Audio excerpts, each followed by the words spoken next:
예, 반갑습니다. 6단원 화학변화 8번째 시간입니다. 자, 우리가 만일 손가락을 개미에게 물리게 되면 굉장히 따끔따끔한 경험을 할 수가 있습니다. 자, 그것은 개미에 있는 산성 물질이 우리 피부와 닿았기 때문인데요. 이때는 바로 염기성 물질의 약을 뿌려주게 되면 우리 손가락에 있던 산성 물질이 싹 하고 사라지게 됩니다.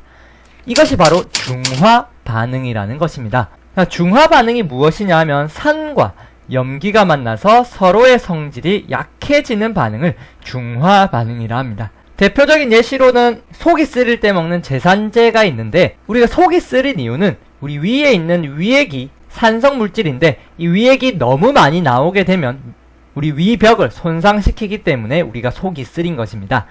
이때는 제산제를 먹는데 제산제가 바로 염기성 물질입니다.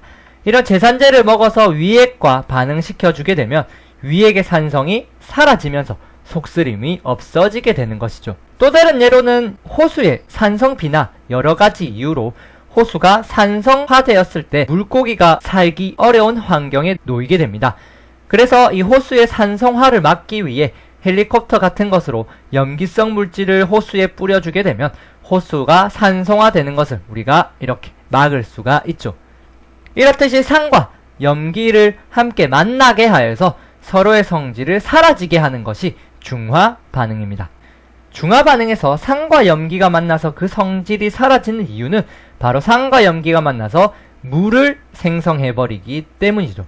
물이 바로 대표적인 중성 물질이죠. 그래서 산, 대표적으로 무엇이 있습니까? 염산과 염기, 무엇이 있습니까? 수산화 나트륨 같은 염기를 함께 만나게 하면 바로 물이 발생하게 됩니다. 산과 염기가 만나 물을 만든다는 사실은 굉장히 중화 반응의 중요한 사실입니다. 자, 하지만 물만 나오냐? 그것이 아니라 산과 염기가 만나면 열도 발생하게 됩니다. 물이 나오면서 함께 열이 발생하면서 산과 염기가 섞이면 그 용액이 온도가 상승하게 되는 결과를 보입니다. 이때 발생하는 열을 중화열이라고 하는데, 모형을 한번 보시면 이 용액에 산성 물질이 있었다고 해보겠습니다. 여기다가 염기성 물질을 넣게 되면 이 둘이 만나서 물이 만들어지고 이 용액 자체가 뜨거워지게 됩니다. 그것은 바로 중화열이 발생했기 때문이죠. 이렇듯이 중화 반응이 일어나면 물과 열이 발생한다는 사실을 꼭 알아두시기 바랍니다. 자, 중화 반응에 관련된 실험을 한 가지 해보겠습니다. 자, 이 비커에는 여러분들 염산이 들어있습니다. 염산은 어떤 물질입니까? 산성 물질이죠. 자, 그리고 여기다가 지시약을 타서 용액의 색깔이 약간 노란색을 띠게 되죠. 무슨 지시약을 탄 것입니까? 산성의 노란색이면 여러분들 바로 BTB 지시약을 탄 것이죠. 지시약을 타는 이유는 무엇입니까? 수산화나트륨이 염기 용액을 떨어뜨려 주면서 이 염산과 중화 반응이 일어날 텐데, 이 염산의 산성이 언제 모두 사라지는지를 알려면 바로 이 지시약의 색 변화를 통해서 알 수 있겠죠. 자, 이렇게 수산화나트륨을 한 방울씩 떨어뜨려 주면서 디지털 온도계로 온도를 계속해서 측정을 할 것입니다. 실험 결과를 한번 보겠습니다. 그래프로 나타낼 수가 있는데, 세로축이 온도, 가로축이 넣어준 수산화나트륨의 양입니다. 자, 수산화나트륨을 하나도 넣어주지 않았을 때 염산의 온도를 20도라고 한번 임의로 정해보겠습니다. 자, 우리가 이제 수산화나트륨을 한 방울 넣었습니다. 한 방울을 1ml를 하겠습니다. 수산화나트륨을 염산에 떨어뜨리니까 어떤 반응이 일어납니까? 그렇죠. 중화 반응이 일어나면서 물이 만들어지고, 그리고 뭐가 발생합니까?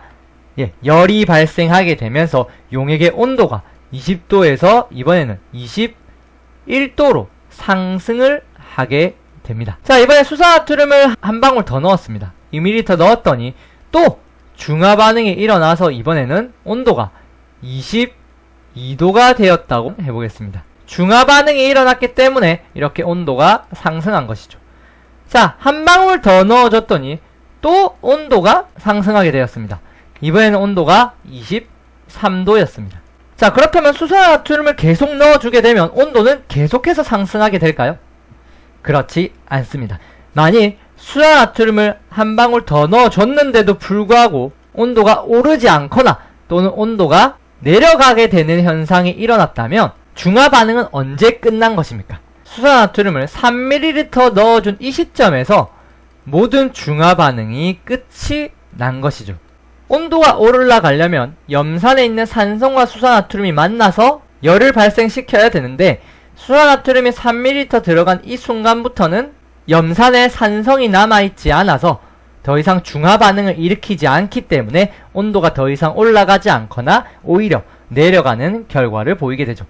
자, 그래서 이 수산나트륨을 3ml 넣어준 이 시점이 바로 중화점이라고 부르게 되면서 용액의 액성이 중성으로 변하게 되는 시점입니다. 그래서 여러분들이 그래프를 보고 온도가 가장 높은 곳이 중화점이라는 것을 여러분들 알 수가 있고 용액의 액성이 중성이라는 것을 알 수가 있습니다. 자, 그렇다면 이 그래프에서 3ml 전까지는 액성이 어떤 액성이었을까요? 수산나트륨을 2 넣어줄 때까지는 아직은 염산에 산이 남아있었기 때문에 산성이었고 3ml 이후부터 넣어준 수산나트륨을 넣어주면 액성은 어떻게 변하겠습니까? 산성이 모두 사라지고 중성이었으니까 수산나트륨, 즉 염기성 물질을 계속 넣어주게 되면 오히려 이번에는 염기성을 띠게 되겠죠. 그래서 이런 식으로 그래프를 분석할 수가 있습니다. 중화 반응에서 온도가 가장 높은 곳이 중성이고 이때를 중화점이라고 한다는 걸 꼭 알아두시기 바랍니다.